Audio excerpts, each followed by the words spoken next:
अन्य समाचार भरूचथी बेकाबू टेम्पोए सर्ज्यो छे अकस्मात। 3 लोको અને 2 વાહનોને અડફેટે લીધા। કતોપુર બજાર વિસ્તારમાં અકસ્માતમાં એક મહિલાનું મોત નીપજ્યું। તો ભરૂચ ખાતે આવેલ કતોપુર બજારે રાતના સુમારે એક આઈસર ટેમ્પો ચાલકે અચાનક તેનો કાબુ ગુમાવતા 3 રાહદારી તેમજ 2 ગાડીને અડફેટે લીધા હતા। ટેમ્પો આખો લાકડાથી ભરેલો હતો અને સમયે સિટી એરિયામાં આવવાની મનાઈ હોવા છતાં ટેમ્પો અચાનક આવી ચડતા આ બનાવ બન્યો।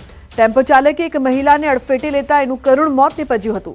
પોલીસે ઘટના સ્થળે દોડી આવીને કાયદેસરની કાર્યવાહી કરી હતી।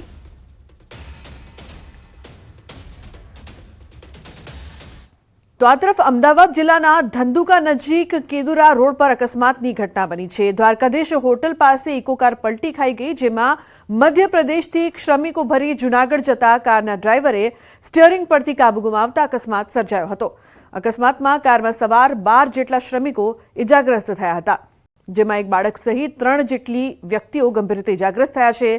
तमाम इजाग्रस्तोने धंधुका रेफरल होस्पिટલમાં સારવાર માટે ખસેડવામાં આવ્યા છે। इजाग्रस्तोने धंधुका तेमज फेदरा और पीपड़ी विस्तारनी एम एक साथे कुल 3 जेटली 108 एम्ब्युलन्स घटना स्थळे पहोंची इजाग्रस्तोने सारवार माटे खसेडाया छे।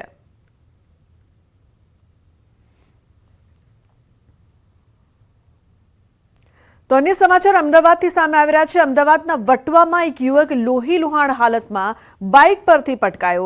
स्मृति मंदिर चंद्रलोक सोसायटी पासेनो आ बनाव छे, जेना सीसीटीवी पण सामे आव्या छे। सीसीटीवीमां जोई शकाय छे के बाइक पर आ युवान आवी रह्यो छे अने अचानक बाइक परथी नीचे पड़ी जाय छे। आसपासना लोको भेगा थई जाय छे अने तेने होस्पिटल खसेडवामां आवे छे, ज्यां सारवार दरमियान आ युवक मौतने भेटे छे। અહીં સવાલ એ થઈ રહ્યો છે કે આ યુવકનું અકસ્માતે મોત થયું છે કે પછી તેની હત્યા કરવામાં આવી છે। જે રીતે લોહીલુહાણ હાલતમાં યુવક જોવા મળ્યો હતો, તેના શરીર પર ઈજાના નિશાનથી પોલીસને શંકા જઈ રહી છે કે તેની હત્યા કરાઈ છે। પોલીસે આ મામલે તપાસ હાથ ધરી છે। મારો ભાઈને અત્યારે હોસ્પિટલ લાવ્યો છે। એ જોબથી ઘરે આવતો હતો ને ત્યારે કોઈનો ફોન આવ્યો રસ્તામાં કે એને એક્સિડન્ટ થયો છે। અત્યારે હોસ્પિટલ એલજીમાં લાવ્યો ને તો એમ જાણવા મળ્યું છે કે છરી વાગી છે। બીજું કંઈ વધારે ખ્યાલ નથી અમને। તો ખ્યાતિ હોસ્પિટલના વધુ એક દર્દીની તબિયત લથડી છે। મહેસાણાના દર્દીએ કરાવી હતી એન્જિયોગ્રાફી।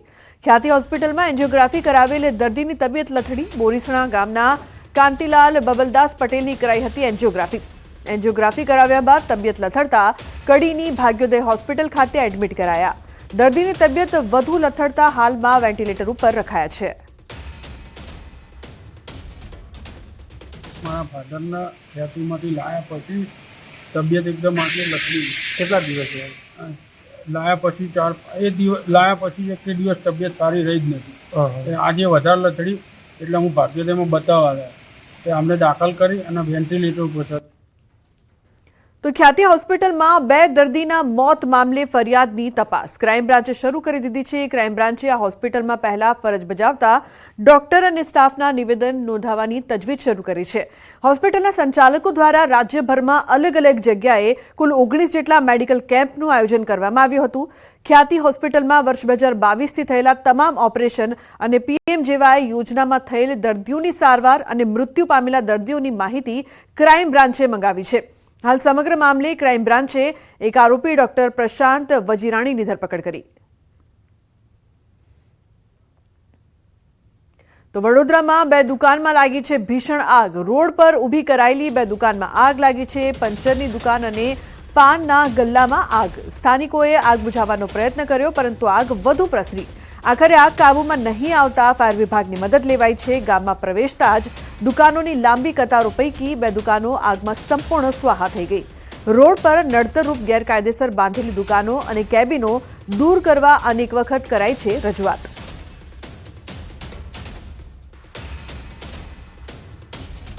अन्य महत्वपूर्ण समाचार सूरतथी। सूरतमां भाजपનું स्नेह मिलन समारोह। सीआर पाटीले आप्યું મોટું નિવેદન। પ્રદેશ પ્રમુખનું પદ છોડવાના આપ્યા સંકેત। મેં 2 વાર કહ્યું મને જવાબદારીમાંથી મુક્ત કરો। જેમને તક મળશે તેમને એડવાન્સમાં અભિનંદન।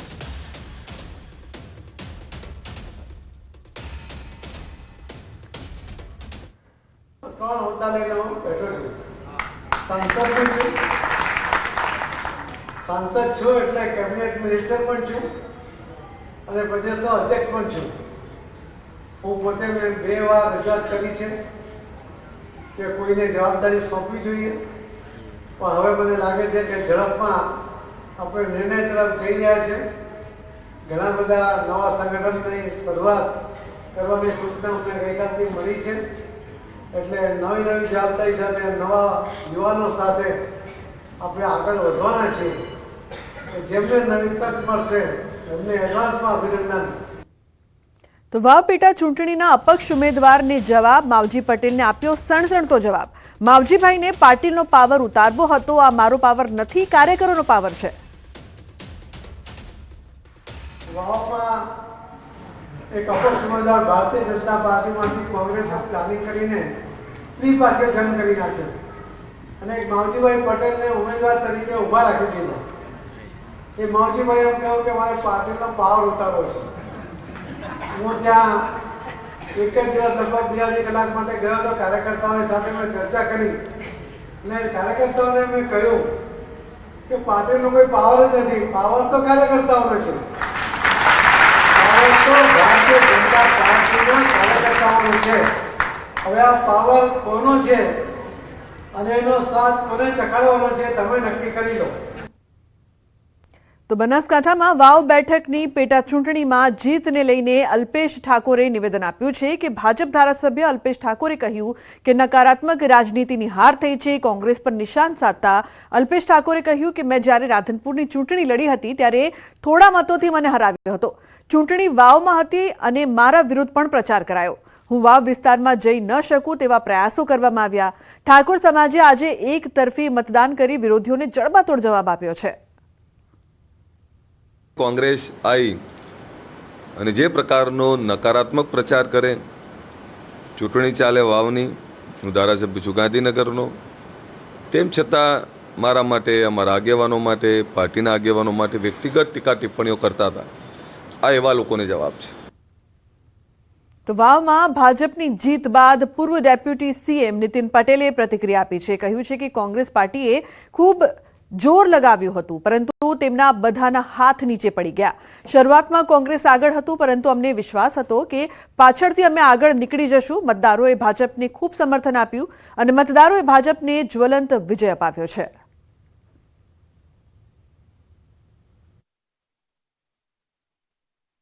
ભારતીય જનતા પક્ષના ઉમેદવાર સ્વરૂપસિંહનો ખૂબ જંગી બહુમતીથી વિજય થયો છે. એટલે વાવ જ્યાં અત્યાર સુધી કોંગ્રેસવાળા ખૂબ જોર લગાવ્યું હતું એવા બધાના હાથ હેઠા પડ્યા છે અને ભારતીય જનતા પક્ષ ઉપર માન્ય નરેન્દ્રભાઈના જે વિકાસના કામો છે, ગુજરાતની માન્ય ભૂપેન્દ્રભાઈ પટેલના નેતૃત્વવાળી જે સરકાર છે એના વિકાસ કામો ઉપર પ્રજાએ કળશ ઢોળ્યો છે અને સમર્થન આપ્યું છે. અમદાવાદથી મહત્વપૂર્ણ સમાચાર. મહારાષ્ટ્ર અને વાવ પેટા ચૂંટણીમાં બીજેપીની જીતને પગલે ભાજપે વિજયોત્સવ મનાવ્યો છે. ભાજપના કાર્યકરોમાં ઉત્સાહનો માહોલ જોવા મળી રહ્યો છે. શહેર ભાજપ કાર્યાલય ખાતે શહેર પ્રમુખની ઉપસ્થિતિમાં ઉજવણી કરવામાં આવી. કાર્યકરોએ ફટાકડા ફોડી જીતના નારા સાથે જીતનો જશ્ન મનાવ્યો. અમદાવાદ ભાજપા પ્રમુખ, સાંસદો અને ધારાસભ્યો ઉપસ્થિત રહ્યા. દેશના વડાપ્રધાન આદરણીય નરેન્દ્રભાઈ, અમિતભાઈ અને જે મહારાષ્ટ્રના દેવેન્દ્ર ફડણવીસ છે એમાં લોકોએ વિશ્વાસ વ્યક્ત કર્યો છે અને અમે શરૂઆતથી ગયા ત્યારથી જ અમને ખાતરી હતી કે અમારો જ્વલંત વિજય થવાનો છે. ભારતીય જનતા પાર્ટીના ગુજરાતમાં પણ વાવમાં પણ અમે જ્વલંત વિજય મેળવ્યા છે. કે આદરણીય ભૂપેન્દ્રભાઈનો